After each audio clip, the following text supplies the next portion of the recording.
We had a bond referendum for a second high school several years back. It was abundantly clear that our community wanted to have one high school. Having one school with the number of students we need created a huge school, so they had to come up with a way to make the learning environments a lot smaller. At that time, we knew there was some models out there at the national level designed around the Academy model. The Academies of Shakopee is the curriculum model that they decided to implement. That is taking a large high school and breaking it down into small learning communities so each student would have a place to belong.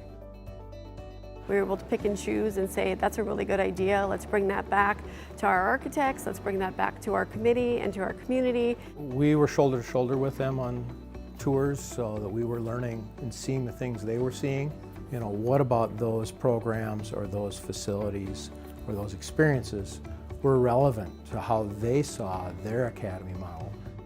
We were in the process of doing our academic redesign. We were trying to create the spaces for the courses that we were going to teach. The academic program actually drove the design of the building.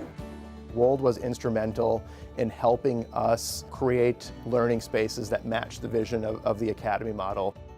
The way we designed the building was to have those academies contained, but were then connected through a series of commons and flexible spaces where collaboration could happen. We were actually working with industry partners in finding what they could bring from their industry into the school setting. If we're doing it right, it'll be a seamless transition to post-secondary and career, meaning kids will leave the high school with a pretty good sense of where they want to go, which will help them with that next step.